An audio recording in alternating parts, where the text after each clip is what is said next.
Бүгүн 28-июндун таңында экс-президент Алмазбек Атамбаевди коргоого алган мамлекеттик күзөт кызматы алынганы маалымдалган. Кийинчерээк бул маалыматты УКМК четке какканы менен КСДПКнын өкүлдөрү күзөт кызматтагылардын саны кыскарганын, алардын ордуна башка күзөтчүлөр келбегенин айтышкан. Бул боюнча Супер KG порталы Атамбаевдин өзүнүн оюн укту. Эмне үчүн күзөт кызматтагылардын санын кыскартканы белгилүү да, деди ал. Ал эми мамлекеттик күзөт кызматтагылардын саны кыскарбаган учурда деле сиз ал кызматты мени толук коргойт деп ишенет белеңиз деген суроого мен элиме ишенем деп жооп кайтарды.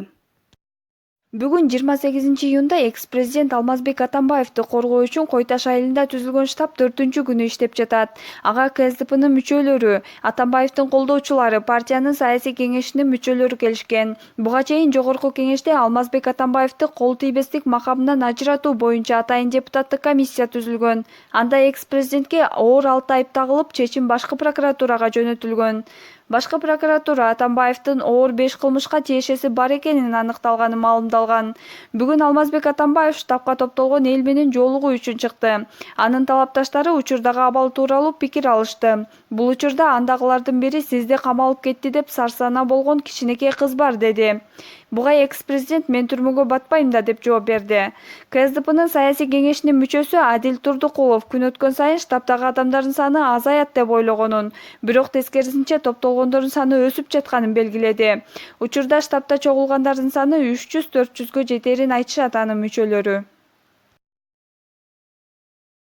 Ысык көлгө эс алууга келген Өзбекстандын жараны сууга чөгүп кетти. Ысык көлдө санаторийлердин биринде 69 жаштагы аял көлгө чөгүп кетти. Маалыматты Ысык көл облусунун ички иштер бирикмеси тастыктап буларды билдирди. Маалыматка ылайык, окуя бүгүн 14:20 чамасында санаторийлердин биринде болгон. Анда 69 жаштагы Өзбекстандан келген аял сууга чөгүп кеткен. Окуя болгон жерге тез жардам кызматы келгенде анын каза болуп калганын аныкташты. Маркумдун сөөгү Ысык көл райондук аймактык ооруканасынын өлүк жеткирилген.